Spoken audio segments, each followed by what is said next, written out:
You must not bath this child for 15 years. If you do, something terrible will happen, but if you don't, the child will become yours forever. I will never bathe her, I promise, thank you, thank you. This was what she promised. But as the child grew, problem grew with her. Children of her age began to run away from her. Villagers covered their noses whenever she passed.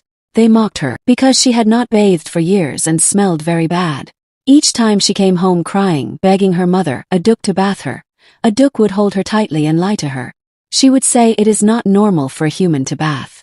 She would tell her that people she sees bathing will die quickly, but if she does not bath, she will live long. Aduk will also lie and tell her that she herself had never bathed since she was born. But the truth was different. Whenever Aduk wanted to bath, she would hide where her child could not see her.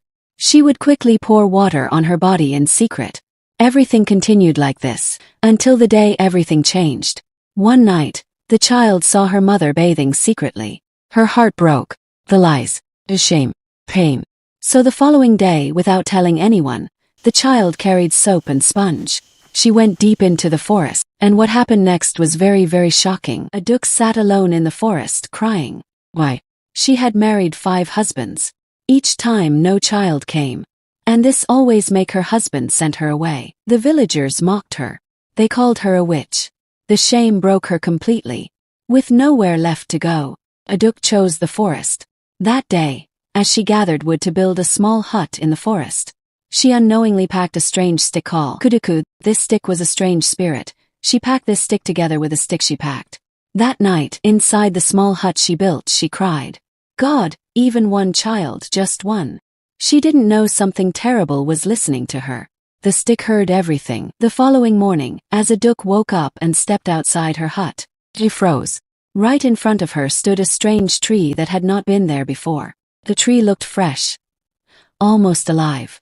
And on one of its branches there was something. It was a baby. A small baby, wrapped carefully with green leaves. Aduk's heart almost stopped. She slowly moved closer. The baby was alive, breathing, quiet. Suddenly, the 3 began to shake violently. Before her eyes, then something unbelievable happened. An old woman came out of the tree. The old woman's body looked thin and dry, almost like wood. She looked like part of the forest itself. Aduk was shaking with fear. The old woman spoke. My name is Kuduku. I heard your cry last night, she said with a dry, deep voice. You asked God for a child. I will give you this child, the old woman continued. But on one condition. Aduk swallowed hard. You must not bathe this child for 15 years. Not even once.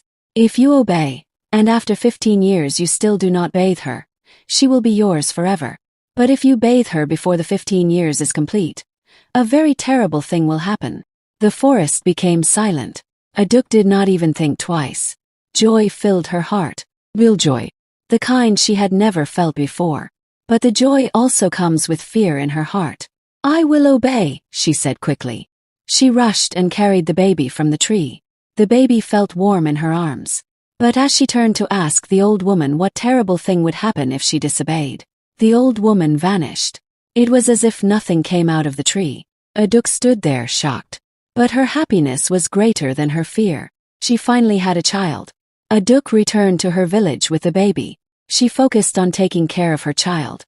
She never allowed water to touch the baby's body. Days turned into months. Months turned into years. The baby grew into a young girl. And Aduk named her Abbasid. But deep in Aduk's heart, the warning of the spirit still echoed. 15 years. Not even once. Or something terrible would happen. And now because Abbasid had never bathed for years, her body began to smell badly. The smell was strong.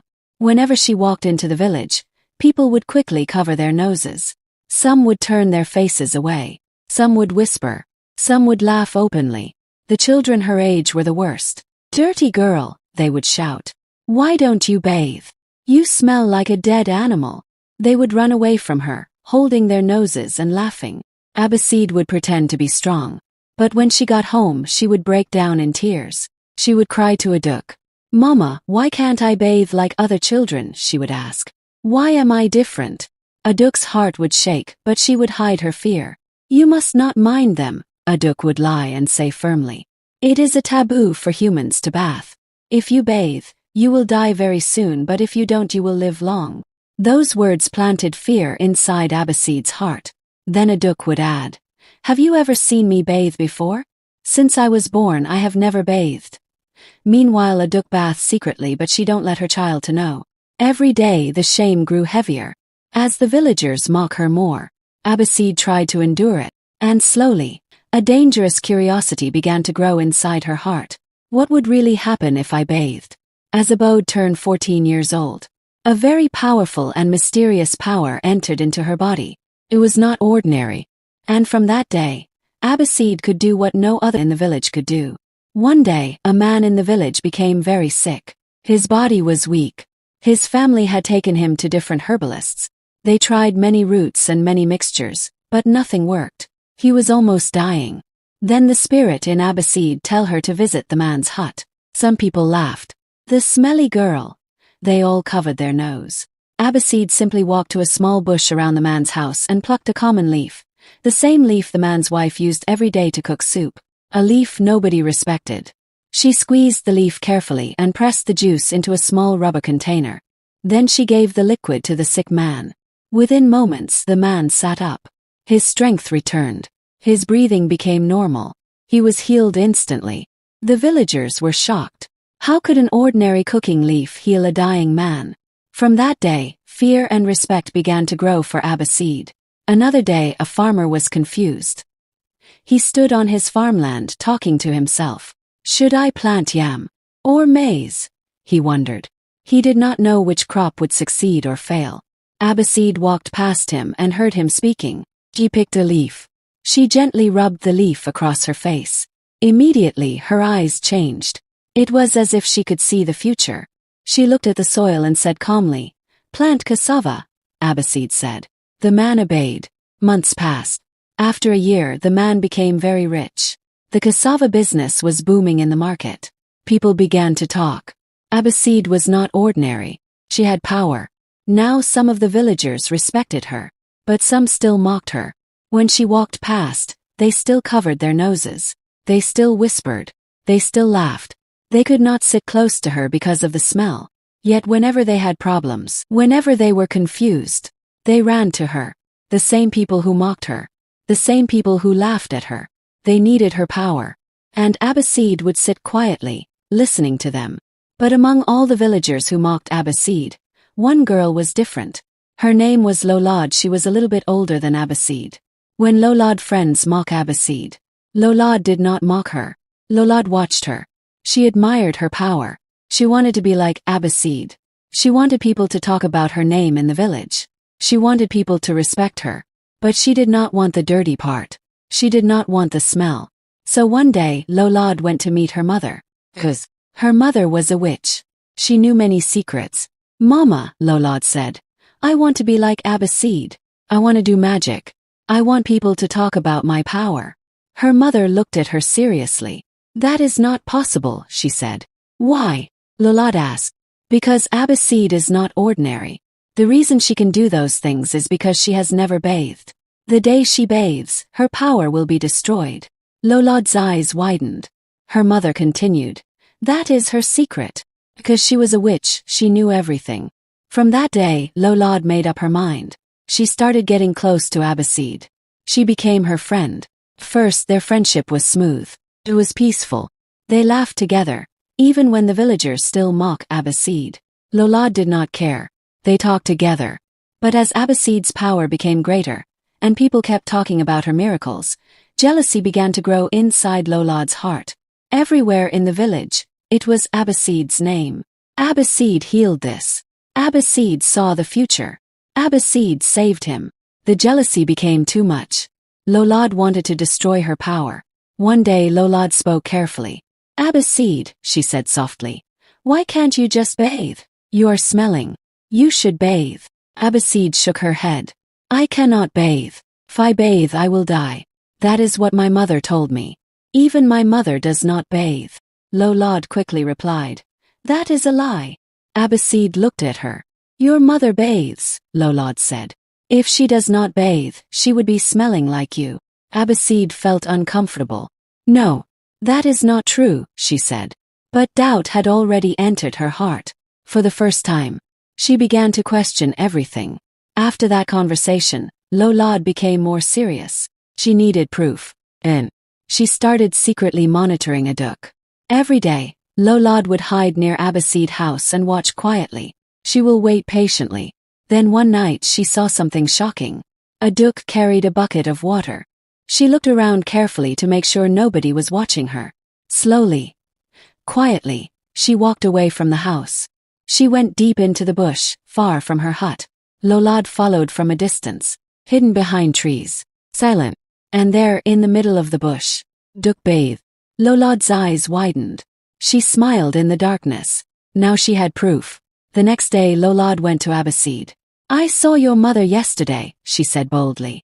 "She went to bathe." Abbasid frowned. "That is a lie," she replied immediately. Lolad shook her head. "Tonight come with me. We will hide. I will show you." That night, Abbasid followed Lolad quietly. They hid near the house. They waited. After some time, Aduk carried a bucket of water again. She looked around carefully. Then she walked toward the deep bush. Abbasid followed quietly with Lolad. And there, in the darkness, she saw it with her own eyes. Her mother bathed.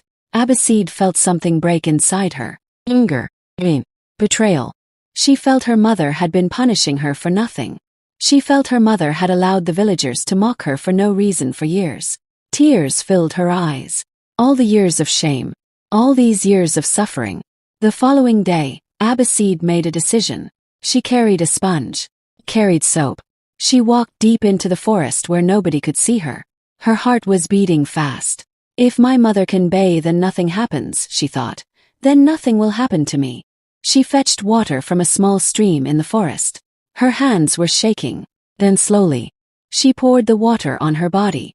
She began to bathe. The moment the water touched her skin, the sky changed. The wind began to blow violently. The forest became dark. A loud, strange sound echoed through the trees. And something terrible started happening. Abbasid suddenly froze. Her body became stiff. She could not move her hands. She could not move her legs. She could not run. She stood still like a statue. Suddenly a powerful air blew out of her body. It was a strong air, big and moving with force. The air moved through the forest. It blew across the trees. It left the forest and entered the village.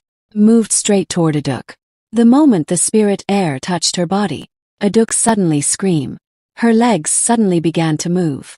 She started running, running fast, running without control, until she reached the deep forest.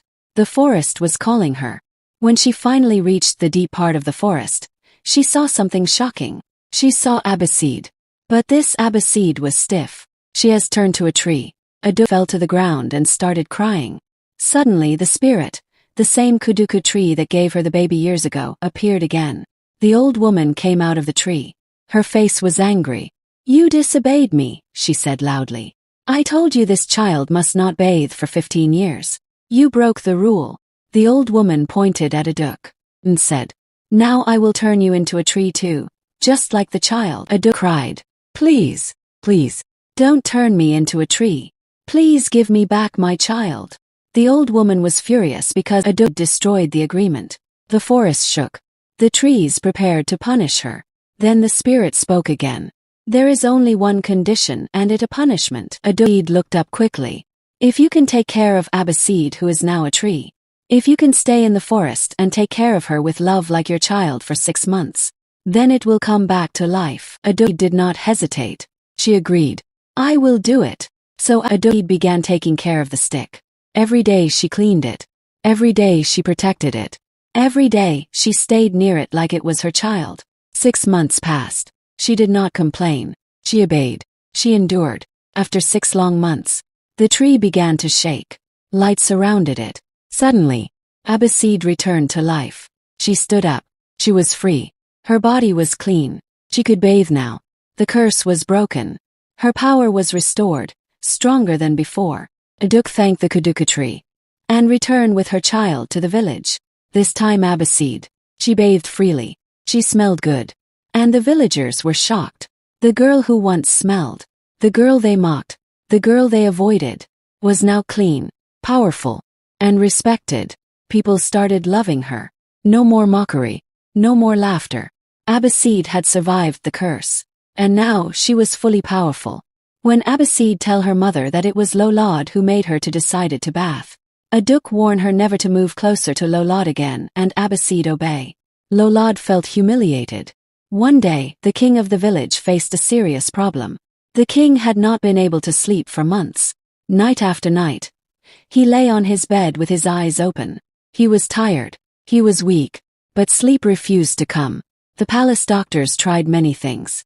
Herbalists tried different mixtures. Spiritual men prayed. But nothing worked. The king became worried. Then he said, "There is only one person who can help me now." He believed that only Abbasid could solve his problem. So he sent for her. Abbasid came to the palace calmly. She listened to the king carefully. After examining him, she walked outside and picked a special leaf. She crushed the leaf. She mixed it with clean water. Then she gave it to the king to drink. The king drank it slowly. After some minutes, his eyes became heavy. His body relaxed. And for the first time in many days, the king slept peacefully. And without fear. When he woke up, he was shocked. He felt strong again. He felt refreshed. He was very happy. He called Abbasid and praised her. "You saved me," the king said. "You are powerful and wise." Because the king did not have a female daughter, he made a powerful decision. He made Abbasid a princess. He gave her royal status.